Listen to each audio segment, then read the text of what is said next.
Ramey, Matt, how you doing? Excellent. Fantastic. That's awesome to hear. Super glad to have you guys here. Um, as some of the people viewing may know, you guys do a lot for MSPs when it comes to online marketing. But I do want to start off where we'll kick it off with a little commercial part, right? And then we'll dive into some educational content for the people. So let's start with Matt, just because you're first on the screen.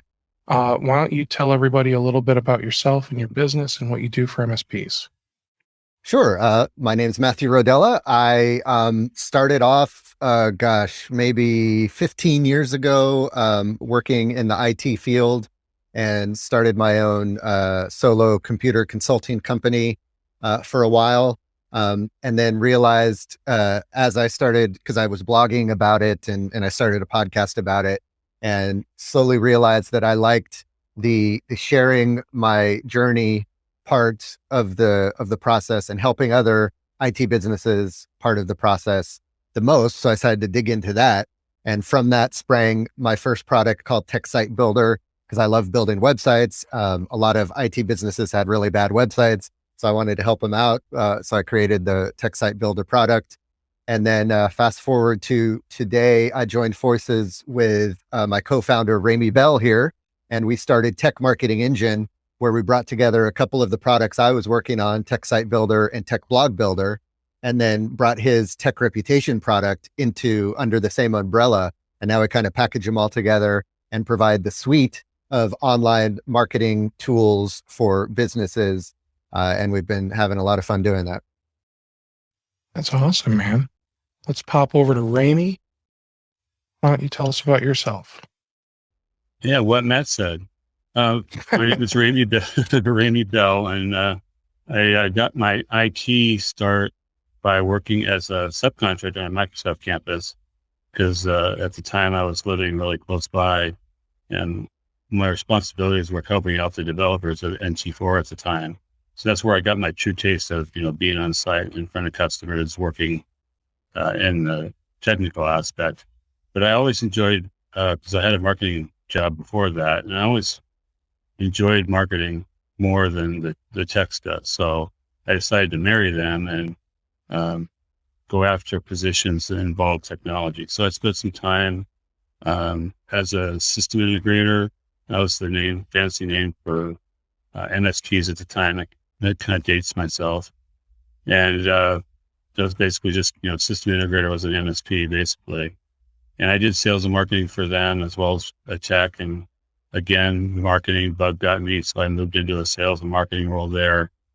And then since then, I've worked with an advertising agency, and I caught up with Matt here and really put our products together as complementary and helping people, not people, MSPs and IT businesses really find success in marketing online. So it's been a fun ride. That's awesome. So, I kind of, I thought I'd bring on a couple marketing guys so we could talk about technical no, I'm kidding. I thought I'd bring on a couple marketing guys so we could talk about marketing, right? So, both of you do like marketing for MSPs professionally. So what I'd like to talk about today is I want to dig a little deeper. So, a lot of things that people see, especially MSPs, oh, you got to get your title and description tags and alt tags on your images and, like surface level on page SEO. And that stuff's important. I get it. But I think there's more to it than just that. Matt, would you agree with that? Yeah. I mean, it's like anything where there are kind of surface level, easy things to take care of, the biggest bang for your buck kind of thing. And so a lot of times we'll start the conversation with, SEO, meta tags and description and the structure of the site and all that stuff, because it's low hanging fruit. It's easy to implement. And when you implement it, it does have a noticeable effect on your search results. So that's definitely surface level stuff that's important. And then once you take care of that, then there are the layers underneath that you got to look into. And there's, things like backlinking and things like, making sure that the content on your site is rich and specific, and you're using multimedia. And so there's all these different pieces, social media, there's all these different pieces of the SEO puzzle, the website puzzle, the online marketing puzzle, because that's all just SEO. Then there's a bunch of other stuff like conversions and analytics and, so many different things you can dig into that it becomes overwhelming, first of all, for people who are trying to learn it. So, that's why you kind of have to take care of that surface level stuff first. But then once you start digging in, there's definitely multiple layers under that. And the more layers that you can hone in on and optimize for your business, the better you're going to do in SEO, the harder the competition is going to have a job of catching up with you and all of that stuff. So it's definitely worth looking into once you've taken care of kind of that surface level stuff. Excellent. All right. So with all this cool stuff we could work on, I actually have a nice little list, and I started writing up a document, and I'm kicking myself that I didn't get this document pulled up first, because the document, they changed their name. So my password's not autofilling. So just give me a second and I will get logged into this thing. I hate when that happens. Yeah, like who decides, hey, let's just change our whole brand? They didn't ask you. Yeah, they didn't ask me my opinion. Yeah. I guess when your brand is also a pretty important name in like the Marvel Cinematic Universe, you should probably just change your brand name. What was that? What was that? What brand is that? It was Jarvis. Ah. Yeah. Yeah. Yeah, I wondered about now that. It all falls together, right? All right. So, all right. So on page basics, I think, let's just rattle them off. We'll make it a checklist for people. Meta title and description, alt tags for images, proper heading structure, appropriate keywords. That's kind of the high level overview of on-page SEO, right? I like to look at those as the foundation. Yeah. Yeah. Yeah. And then the next thing that you should probably focus on would be, I like to call it your technical SEO. And what that usually would be is like SSL and mobile optimization, website speed. Are there any other things that you can think of that fall in that category? One that I can think of off the top of my head is 404 links, dead pages on your site. Make sure those are redirected. So redirects and cleaned up so that you don't have dead pages and dead links. So kind of cleaning up your link profile and your sitemap, or I would fall under technical SEO as well. All right. So that's helpful. So for those of you that don't know, when we talk about 404 dead links, 301 redirects, the 301 redirect is where the magic happens. So let's say somebody is linking to your website, also known as a backlink, and with that link, they're linking to, we'll call it the sign up for my services page. Okay. And maybe you decide I'm going to change the URL of this page to something else because I'm a weenie. And that's okay. I'm a weenie too sometimes. All you have to do is set up a 301 redirect, and that link will continue to work. It'll just take the old URL and pop it in as the new URL, and all is right with the world. Now, what does that say to Google? When you don't redirect like that, it tells Google that your site has dead links, and that's not a good user experience. And Google cares about giving their users the best search results and the best experience on those search results. So when they see a lot of dead links, that tells them that that's a site that users aren't going to like to go to. So they're going to penalize you basically in the rankings for a lot of those. So when you 301 redirect, you're telling Google, oh, this page I might have, it might be outdated or it might not apply anymore. So I took it away, but I'm redirecting that link or that page, that URL to a more useful page for your search, for your searchers, right? Because that's what Google cares about. And so they're like, oh, okay, this person on this website took the time to help the users who might be visiting this outdated page, redirect them to a new page. That's something we like to see. So we're going to, I don't know, give you the blessing of the Google gods and make you rank better, more or less. Perfect. All right. So the next thing I want to talk about is search intent. Do you guys know about this concept? Absolutely. And just for the people watching that you're like, of course they know, you're interviewing them. This is all, I didn't discuss this stuff. I'm just hitting them like random questions, and I just assume they're on top of this because this is what they do for a living. So yeah, well, I'll throw in the caveat that this stuff changes all the time. yes. However, we try to keep our finger on the pulse of all this stuff. So we should have answers for everything, but who knows? We'll see. Hey, if your answer is different from mine, it's possible that I'm using outdated information too. Okay. So don't be afraid to tell me I'm an idiot. Just maybe nicer than that, but I'm sensitive. Never. So search intent. My understanding is Google pays attention to how people interact with your website. So, if they're getting what they're looking for, you can expect your rankings to improve. Similar to, the dead links and 301 redirects. But this is more like if I'm searching for, let's back up. So if I'm searching for a specific question, is my web page answering that question, even though I'm showing up on page 1 or wherever I'm showing up, right? So I think that's kind of how they're using search intent. Would you agree with that? Well, I can give you an example of starting with the query.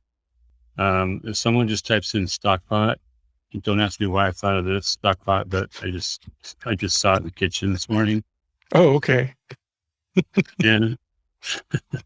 And that's a really general term, and that's where somebody is really starting out on their journey of searching. If they search best stockpots, maybe they're getting a little closer. If they start typing in specific model numbers of the stockpot, then the search intent is higher. So your page needs to answer, all of those to be the best result. And for example, the best pot and the model number might be answered by a review of it. Got it. On your page. And then on Google's end, they're trying to interpret those very vague search terms and try to figure out your intent. And that's kind of where the term comes from. So for example, in the IT space, if someone searches for virus, do they mean, catching a cold, or do they mean a computer virus? And Google uses signals that person has done like before in the past. Have they searched for IT things in the past? Have they searched for medical things in the past, right before this? And they use that as part building up their kind of search profile and trying to guess their intent. And then of course, if they type in virus removal, then Google's algorithm is smart enough to know that doesn't usually mean that they're trying to get rid of a cold. That means that they're trying to get rid of a computer virus. And so that's kind of on Google's side where they're trying to figure out what someone is intending to search for. And then on your end, with the person with the website, you're trying to feed into that, what Google's trying to figure out what their intent is, with just making sure that when you're writing about virus removal, you're using all of those different types of terms that people would use to try to learn about virus removal, getting rid of a virus, how to remove a virus, just all the different forms of that query, so that you can kind of be caught into the Google's algorithm when it's trying to figure out what their intent is. So my understanding when looking into this stuff is that Google has kind of boiled all this down to 4 different types of user intent. So there's informational, navigational, commercial, and transactional. the thing that you'll find is the same about all of them, is that they all end with the letters AL. Let that sink in. No, but okay, so you guys were able to rattle off like, okay, so if I'm searching for this, like if I'm searching for a stock pot, that's an informational, right? Or maybe an informational can be a longer, what do you call that? Long tail keywords, or Yes. Yeah. Long tail. so it could be how many calories are in water. That's informational. And I think the answer is 42. Does yellow snow taste like lemon or banana? That's informational. This is an IT podcast, isn't it? It is. We're making it fun, guys. We're making it fun. All right. So navigational. Are we talking about like, directions from my house to Matt Rodela's? So when they use the term navigational, I'm wondering what they mean. So is that, trying to find a website on a specific topic? It is. And yeah, yeah, in that Tricked case, you. yeah, because I don't have the categories memorized, but I do know that search intent is typically, do you want to answer a question? Do you want to find a particular business or a particular business that does a type of thing, or do you want to buy something? Right, is kind of the way I think about it. And so that one would fall into, I'm trying to find a type of business or a type of website that it deals with a certain topic. That's where I would kind of consider navigational to fall. All right. So maybe you want to search up Facebook login because you can't figure out where the page is, or you want to search for RocketMSP. So those are kind of navigational searches. Commercial. So is commercial. So the last two are commercial and transactional. So here's where I get a little confused. Transactional sounds like, I'm buying something. I want a flight from Cleveland to San Jose. I'm going to buy a mail order bride. Whatever the thing is that you're about to purchase, that's your transaction. But how's commercial work? Because we've already got information and navigation. That is a good question. I'm not sure, Ramey. I'd say it's more product, maybe. Bingo. So if you want to look up that like Dell Latitude, whatever model they're using now, or a MacBook Air with the M1 chip, that's a commercial. If you're ready to buy the laptop, that's a transactional. And I mean, if you look at those major corporate web pages, they're even different pages. They've got the informational pages about the item, and then there's a completely separate page for you to purchase the item. Yep. Yeah, and I would consider that brand. Like that's when I think of commercial, I think of brand and brand name and brand awareness. And so when you're to kind of translate that to IT businesses, if you're talking about repairing certain models of things or using or helping people with certain software, definitely name that software, name that brand. If and you want to also use your business as a brand, and so you want to mention your business and all of your website content and stuff like that, so that when someone is searching, because I've seen it where customers, they type in their own business name and their business is not at the top of the search results. But let me tell you, some other IT businesses.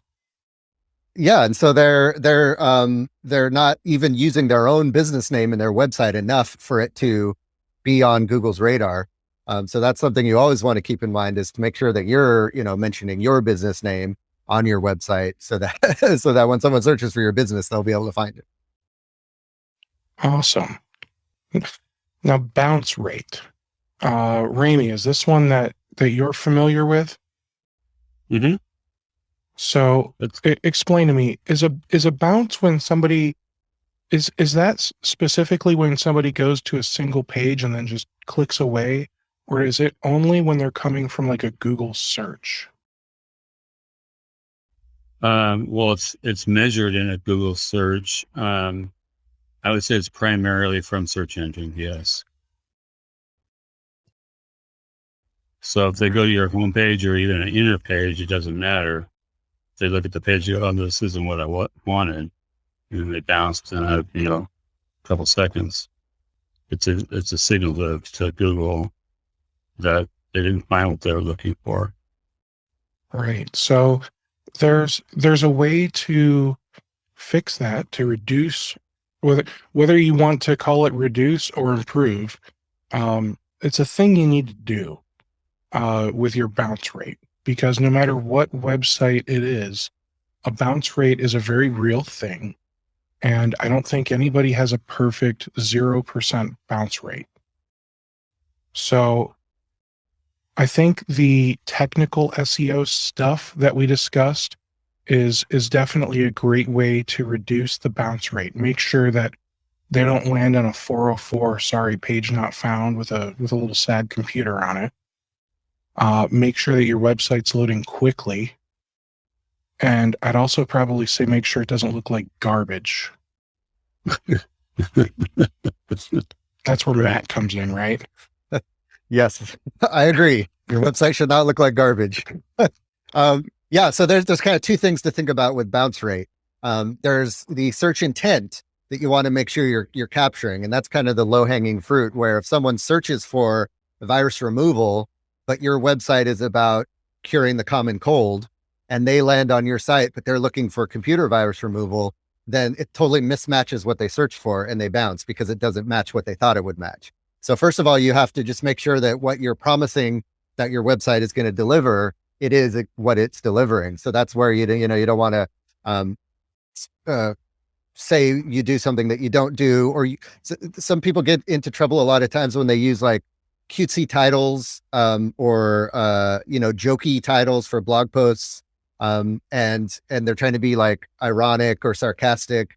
But someone's searching for like something that's about that topic, and then they land on your blog post, but it's an IT blog, and so they like bounce. So that's going to increase your bounce rate. So once your topic of your page matches what someone's searching for, then you want to make sure that you have a nice looking page, a page that loads quickly, and an engaging page, a page that keeps someone there. So that's where like engaging content comes in. That's where like multimedia, lots of pictures, lots of videos, lots of variety of text gets people to, focus on the page, really kind of, get engaged by it. And then the final kind of step of improving your bounce rate is to have a call to action, something for someone to click to go deeper into your site. Because once they go deeper into your site, the bounce rate is out. They haven't bounced, they've gone deeper. And so you've captured them. You've got your claws into them, and now they can't escape. So you can give them, that's where like lots of links on your page to other places on your website. When you say, these are the services we do, link to those service pages. So someone be like, oh, that's what I'm looking for. They click on it, they go to that page, they continue reading. So you're giving people reason to stay on your page and dig deeper into it. I like that. So when I look at, oh, I'm sorry, go ahead, Ramey, please. I was just going to say, is keyword research on your list? Oh, it's actually next on the list after I wrote the bounce rate one up. Okay. Well, Matt picked a really good example of virus removal because it has multiple meanings. Mm-hmm. So it's really important to do the keyword research, and I won't go too deep into this, to know which other words help Google understand what your page is about. So antivirus, computer virus, other words that will help and keep that visitor on your page. So I agree with that. So I do want to actually get a little specific about keyword research, because there's one that I just looked up for a buddy, and we were both kind of shocked because we learned a thing. So what I'm going to do is I'm going to share my screen, if that's okay. And Of course. I started using Brave browser because I I listened to that Joe Rogan podcast and it freaked me out. I'm not even sure which one that reference is. Dr. something Epstein from Friday. Oh, So just go listen to that one. Definitely do it right before bed so you have weird dreams, okay? All right, so I'm going to share my screen, and it's actually going to be to a tool that I use called um, Surfer SEO, and I'll even have a link to Surfer SEO down in the description. Full disclosure, it will be an affiliate link. That way, if you like it, you sign up. It'll help out the channel. So what I was doing in Surfer here was I was trying to figure out, let me get it shared now that I'm in the right one. Chrome has asked permission. Why Chrome? Go away. Why you gotta be like that? Surfer. Chrome is like the new Chrome is like the new IE, where it just digs itself into so many different things, and it's impossible to get rid of once you install it. Oh, see here's the problem. I'm on a Mac, right? I'm on an actually good computer. And I'm just digging it deeper, right, guys? And where other browsers might be smart enough to, pop up a window that says you should give us permission to do a thing. Brave didn't do that. So that's incredibly helpful.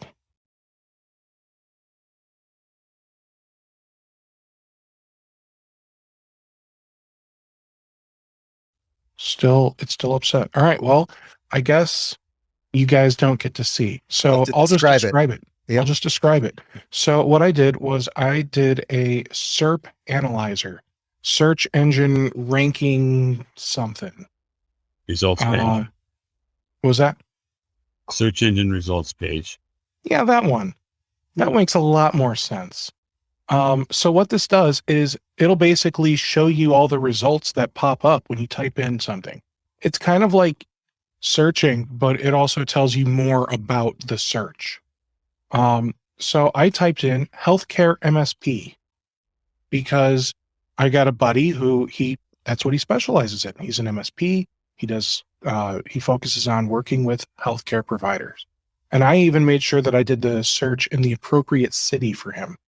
So what ended up happening was in this SERP result, I see what is a healthcare MSP and healthcare managed service provider for like supplemental healthcare.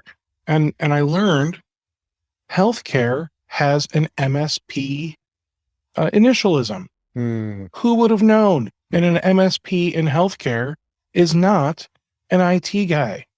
It is some type of program for insurance or something. So they'll basically like do managed insurance something. I don't even know. I don't care because it has nothing to do with what we were trying for.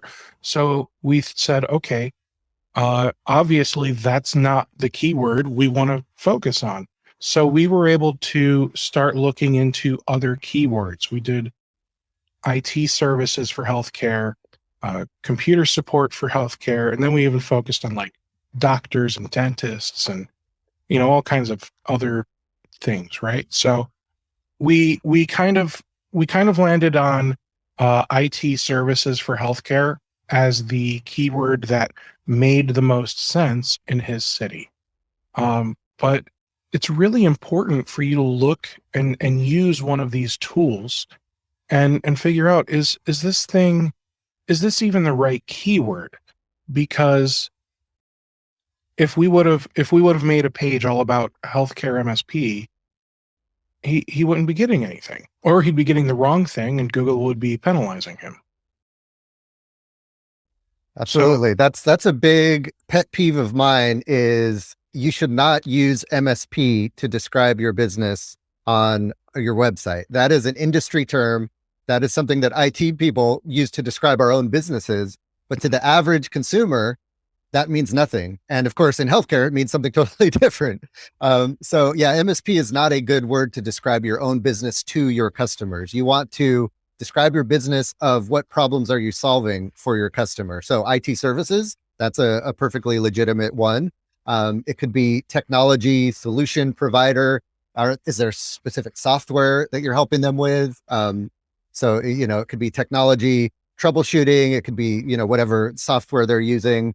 HIPAA compliance specialists or HIPAA technology specialists, because that's using the language they use. So you always want to, not only when you're doing keyword research, think about the services you're providing, but how is your customer going to be asking for those services? And then those are the kind of keywords you want to be searching for. Exactly. I got frustrated searching MSP and getting Minneapolis St. Paul all the time. Yeah, MSP is the initials for that airport. Yeah. So I'm moving there now. Cool. The best thing that you could do is be an MSP in MSP. So Oof, confusing. Ooh. is that meta? Is that how you use that word? I don't. You can't say that anymore. Facebook trademarked it. I don't care what they did. So one of the other things that you should do is target more keywords, though. So when you build a page, let me look at one that I built. So I built a page for a company, just screwing around, playing with my tools, and I built one for cybersecurity services in his city, and using Surfer, that tool I talked about earlier. It basically has it tells me all of the different things that I need to be ranking for besides cybersecurity services in XYZ city. So I'm looking to find that now. And I don't have it because that would make way too much sense. That's a good example of what good keyword research is meant to do. It's meant to tell you like all of the ancillary side words that people might be searching for in relation to that main topic. And then you want to make sure you use those words in the content of that page, in certain headings of that page, maybe write a blog post or two with that topic as the main focus. And that way you're building up your credibility in that main topic, and then also all of those different kind of side words. So here's one that I actually have that I can open. 6 key phases of an ERP implementation plan. I built this out in about 45 minutes with the client in a Zoom session, and I was just messing around again with my software, showing them what the software can do. So this here is, like I said, 6 key phases of an ERP implementation plan. And the main keyword we're looking for is ERP implementer, right? But the keywords, I mean, we're hitting everything from ERP implementation process, ERP implementation plan, new ERP system, data migration, ERP system implementation, project team, new system, business requirements. Like there's keywords all over the place on this thing. And as ridiculous as it sounds, like, business requirements, why does that have anything to do with it? And the answer, one of you I'm sure knows. I'm not quite sure what you're getting at, but it's related, right? So what happens is,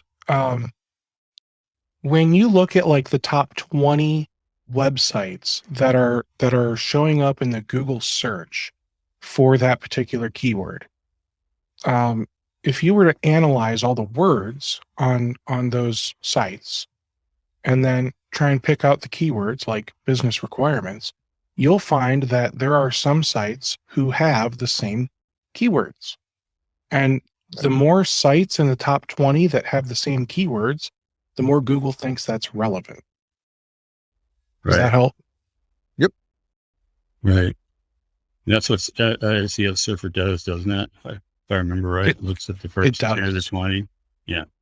It does. It looks up the first 20 in every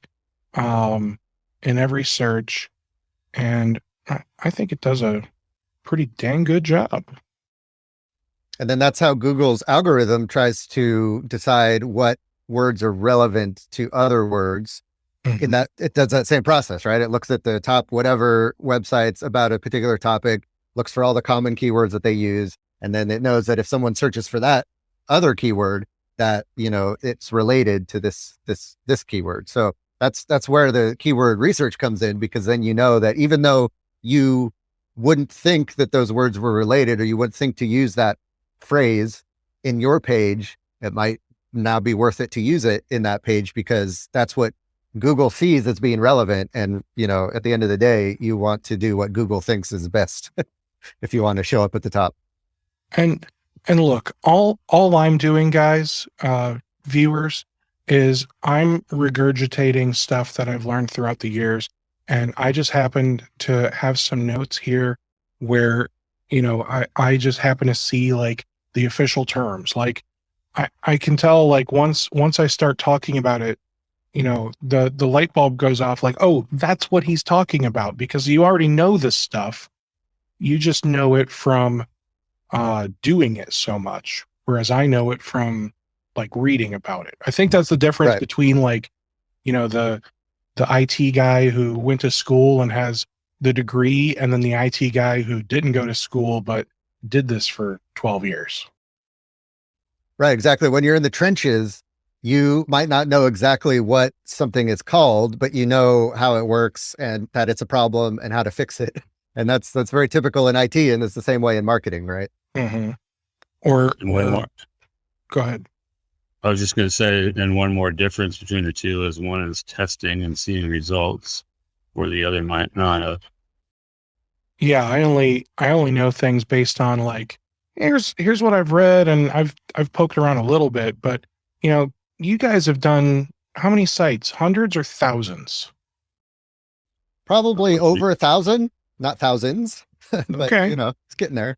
Hey, if it's 1,002, I'd call it thousands. Okay. Yeah.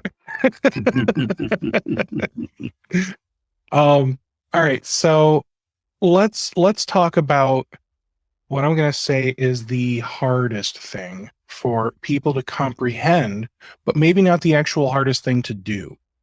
And this is the one that's hard for me to comprehend, but I at least have some steps here that we can talk about as we go through this. Backlinks. Yeah. I'll have the guy that edits this put in some fancy, no, I won't. I'm the guy that edits this. All right. So backlinks, backlinks, right? If I say it 3 times, they have to appear like Beetlejuice. It's an interesting topic, because everybody was saying that, Google's getting smarter about content, so we're not going to have to do backlinks anymore. And that's just simply untrue, because the original algorithms, and still today, rely on getting information to help rank sites. For example, if a site says, a link says stockpot model number, linking to this page, that tells Google a lot of information. And if there's a lot of those type of links, it just makes Google's job easier. If there's still links pointing to the stockpot site, and it might just say that stockpots, you want to mix up the links so that Google still understands more keywords. And getting links is getting harder and harder, because at first, there was only so many people requesting them, and now everybody's requesting them.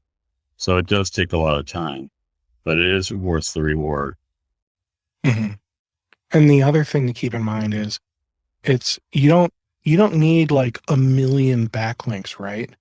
Having one backlink come to your website off of Wikipedia is worth 10,000 backlinks from RocketMSP and Tech Marketing Engine and everything else. No offense to you guys, but let's face it, our website is not as popular as Wikipedia. Exactly. We are no Wikipedia. We're close. but not quite. So, the way that you can win with backlinks is quality backlinks. So I think, one of the ways that you always hear is, reach out to other websites and ask them to link to your content. Does that work? I mean, Not as effective. It's not as effective anymore. Your site has to be really good, and you have to do a lot of quantity to get results. Mm-hmm. I think the act of it's in and of itself, where you reach out to another website that's highly reputable that matches your topic, and if you're able to get a link from them, somehow in content, that's great, and that's still a great thing to do. However, a lot of marketers and SEO guys are doing that, and so I don't know if you've experienced this, but we experience this almost daily. We'll get these emails from these SEO guys saying, "Hey, I've got this great, blog post. Why don't you link to it? I've got this great page. Why don't you link to it?" So the act of reaching out is not as effective because people are doing it all over the place, and and people are getting blind to it. But the act of actually getting that link from another website is still very useful.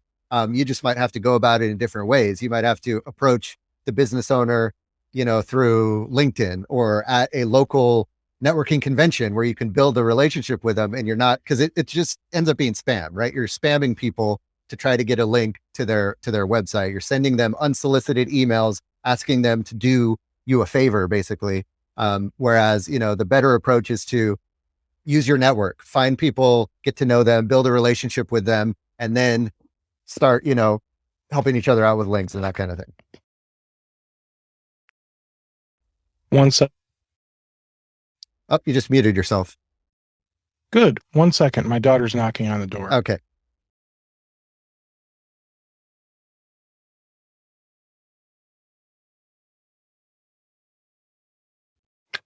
She just wanted to let me know she was home. Aww. As if the stomping around and door slamming was it. It was really cute though, right? Oh no. I removed Matt. Whoops. Oh. My bad. All right. So we talked about we talked about, possibly reaching out to like the owner, but the owner's probably the same guy getting how many emails I get every day from India and Pakistan and wherever else offering great web development and app development services. I'm sick of it. Yep. I'm absolutely sick of it. And another thing I used to see, and like I still see it on websites, those spam comments on the blog post. So does that even work? Like if I recall correctly, there's a thing called no follow that you can add to a link. And doesn't that disable it from being viewed as a backlink or something like that? Yeah. So that basically tells Google not to follow that link when it's crawling, and use that link as a citation or, a vote. Basically in Google's algorithm, it sees links as votes. And so when you link to another page, that website is kind of voting for that site, saying, "Hey, I give it a seal of approval. I say it's, relevant. It's about this thing that I linked." That just tells Google to ignore all that. And so going back to the beginning of this conversation where, we kind of set it up as backlinks aren't useful anymore, or they're not as useful. I think the crux of that is Google has turned the knob down a little bit on the usefulness of backlinks, because there's so many other signals that they use now. And they've also clamped down on all of the ways people have been abusing backlinks, because in Google's eyes, a backlink should be, I own website A and I'm linking to website B because I think website B is a relevant source of information for what I'm talking about. But what people were doing was website B was coming to me and saying, "Hey, let me give you $5 for you to link to me." And Google was finding lots of ways to figure that out, that was happening, and to cut it off. So another way is, like you said, content spam, comment spam. A lot of those comments have no follow links on them. If they don't, Google has gotten smart enough to know you're leaving a link in a comment, and it's going to not even bother to recognize that. So a lot of the techniques that people used to try to game the system aren't as effective anymore. That's for sure.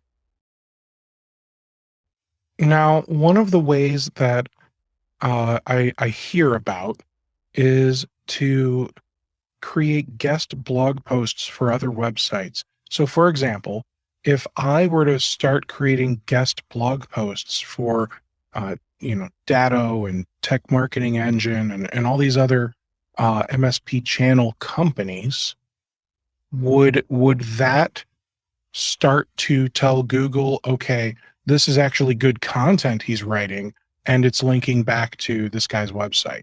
Is that good stuff? You want to take that one, Ramey? Sure. One, it's relevant because you're on, IT related websites. Two, the link will be in context in the blog post, hopefully. So it's not at the footer of the page on all pages of the site. It's one link. And over time, those links do help. So that's still a worthy tactic in gaining links on the internet. Now, what about submitting your website to directories or review sites? That's more of a local SEO play, in that Google wants to see longevity and accurate name, address, and phone number, so that they can say, okay, this is a trustful business. They've appeared in all these directories, and all the content is the same. And this is managed primarily by Google's business profile product, which I think that's the name of now. Instead of Google My Business, they renamed it once again. And why not? So, yeah. So, and we offer the service of managing all that for you, so you don't have to open accounts, verify an email, and then type in all your information. We talk to the APIs in the back end of each site and look for duplicates and synchronize information when you make changes. Now, there are other companies out there. What's that huge one? Yext, yeah. Mm-hmm. So there's a huge company out there called Yext, and they offer that service, and I signed up for it. And after a year, I was like, I'm not going to keep paying for this. It's not like I moved over and over. So as soon as I stopped paying for it, it's like my address and phone number reverted or removed itself. That's kind of shady. It's not so much shady is there's so much information that the three primary data providers get. It could be a cell phone bill, electrical bill, where the information might have got transposed or changed by either party. And then that gets fed into the system, right? And then it propagates down to all the sites. So what Yext provides is, this is the information of truth, so to speak. This is the information that's correct. Don't overwrite it and don't add to it. You're in control of that, not some other entity. And that's what you're really paying for. Got it. Okay. So, and you said you do that as well. Yeah, we do. Okay. So, let's see. So that's frustrating, but okay.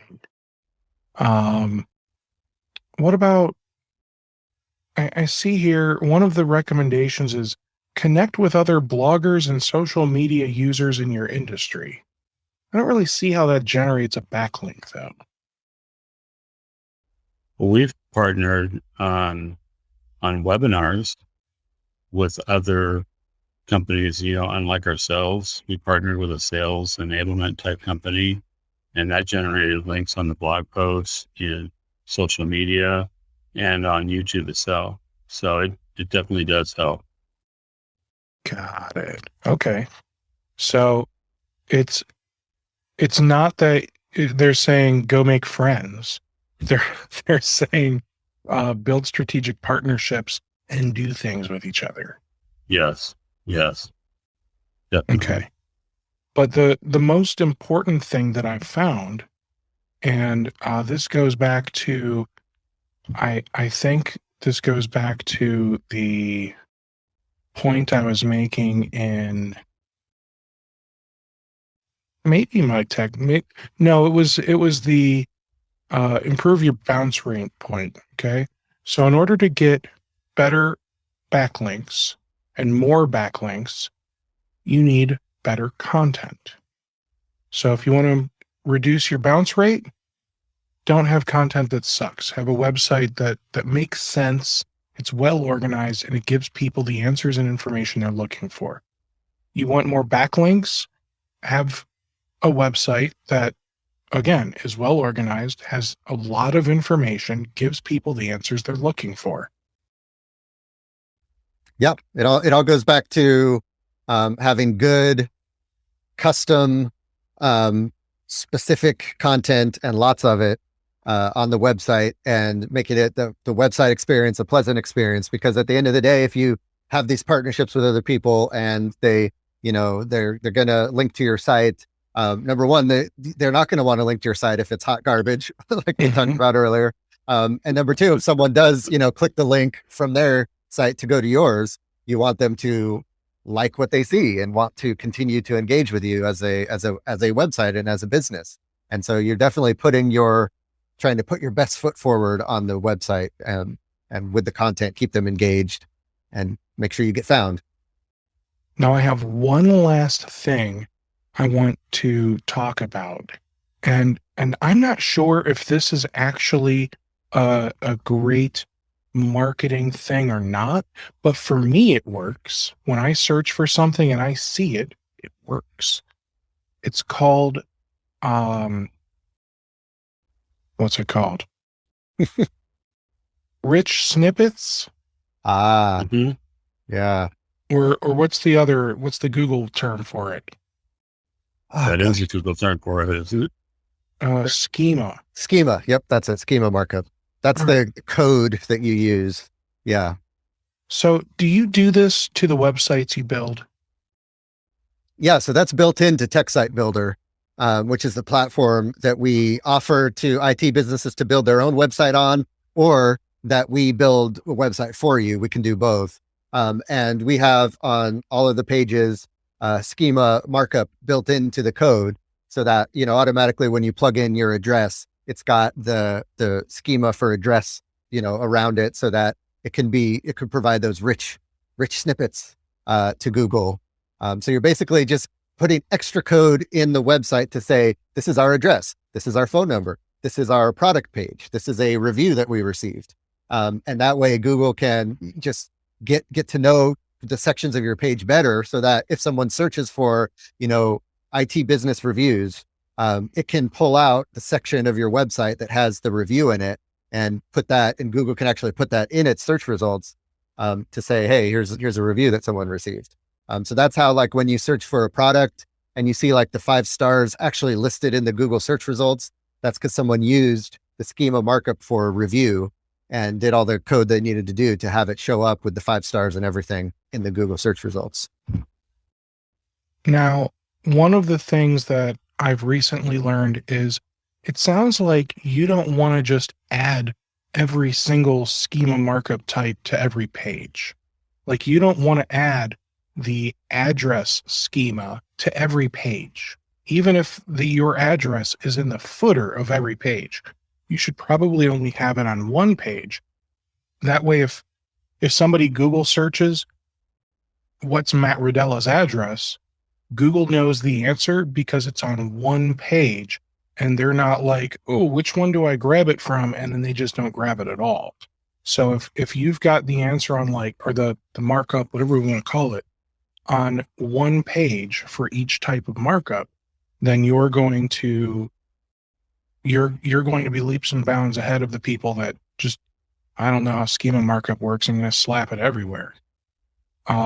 The other thing that I've learned is you probably don't want too many different types of schema markup on an individual page. For example, if this is a page for a recipe, there's recipe markup, right?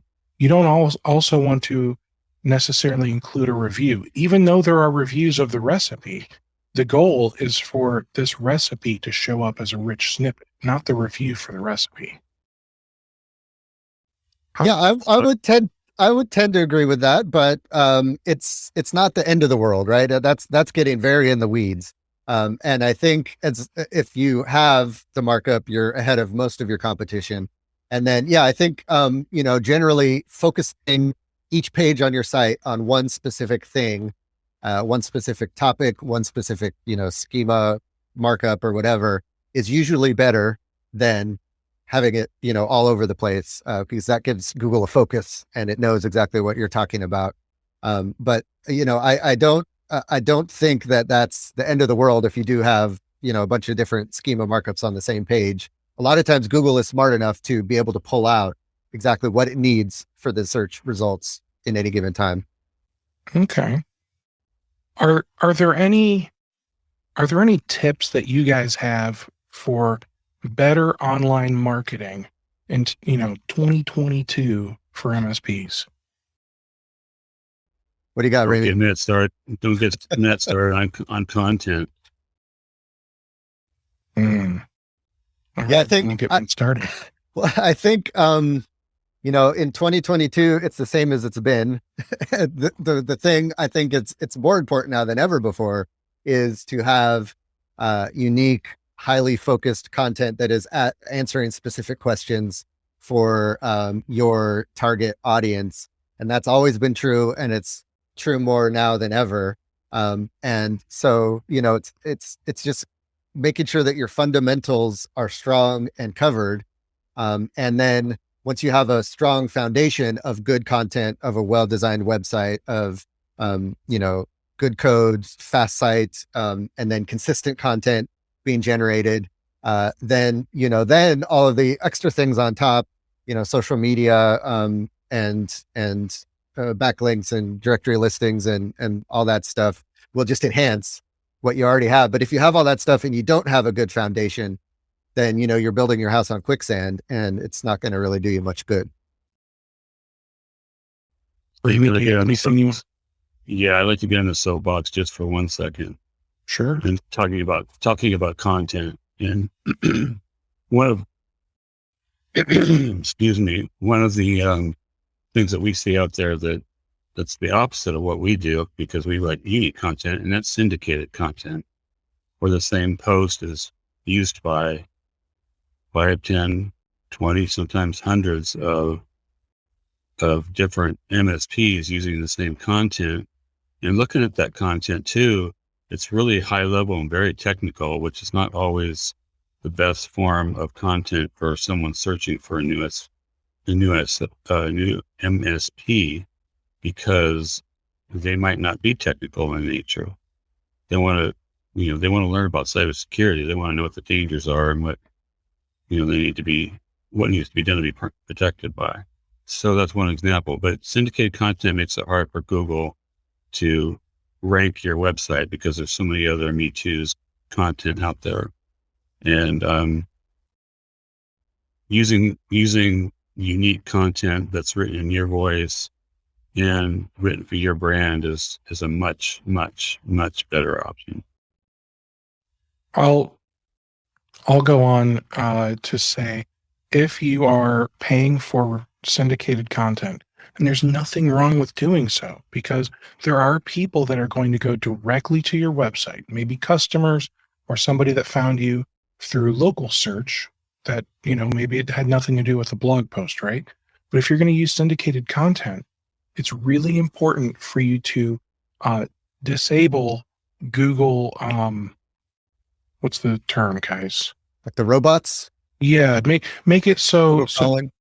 Yeah, so they don't index that page. Index the rest of your site, but make it so they're not indexing those syndicated pages, because if that gets indexed, then it, I believe, will actually hurt your ranking, because there are other companies out there that have unfortunately indexed that content, and Google's going to see, yeah, you guys are sharing content, so Right. Yeah. Exactly. So that's the, if you are going to use syndicated content, you do want to make sure it's de-indexed. But and what we recommend is you can use both, right? You can use syndicated content and original content. I just wouldn't use only syndicated content, because then you have nothing to hang your hat on for Google for content. So definitely get a mix of there. But if you do want to have just content that's coming out on a regular basis to fill your blog with a bunch of stuff, to people that go directly to your site to be able to find and search through, syndicated content is okay. But still, going back to Ramey's point, it's not customized for your business. It's not speaking to your target audience. It's not attracting the people you want to attract to your business. Because as we know, the more narrow of a focus you can have, focus on healthcare IT, focus on law firm IT, focus on, different verticals of industries, the easier it is to market yourself and to show yourself as an expert. And so to be able to get content written exactly for that, for you, for your types of customers, will, have much better results for you than, 100 syndicated blog posts about just generic stuff. I agree. Well, thank you very much, both of you, for popping on here and doing this. I really appreciate it. Matt, Ramey, seriously, both of you guys are awesome. Ramey, how do they contact you both? Oh, on Facebook. They contact you on Facebook? No. Oh, okay. Ramey loves getting private messages from random people on Facebook. Exactly. It's Ramey at techmarketingengine.com, and Ramey is spelled RAM as in Mary, EY. And then I assume it's Matt at techmarketingengine.com for you. You got it. I can't hide from you guys. All right. So with that said, I'll make sure to put your email addresses directly in the text, so that way it just gets read by all those robots and you guys I'm not going to do that, but seriously, thank you for this. And for those of you that have no idea what you're going to do on marketing, and maybe you've got a marketing budget that you've allotted for the year, give Matt and Ramey a call. They'll help you out with your website, and they can take care of everything from the design, look and feel, rich snippets, blog content, and even getting loaded up with all the directories. And then they've even got a really cool way of building more reviews from your clients. Yep. So basically everything we talked about today, we can help you with a Tech Marketing Engine. We focus on organic marketing. So like paid ads and stuff isn't quite our wheelhouse. We focus on just building that, good foundation of organic content that just keeps people finding your website over and over again and loving the experience. So yeah, check us out at techmarketingengine.com. Love it. Take care, everybody. Bye for now.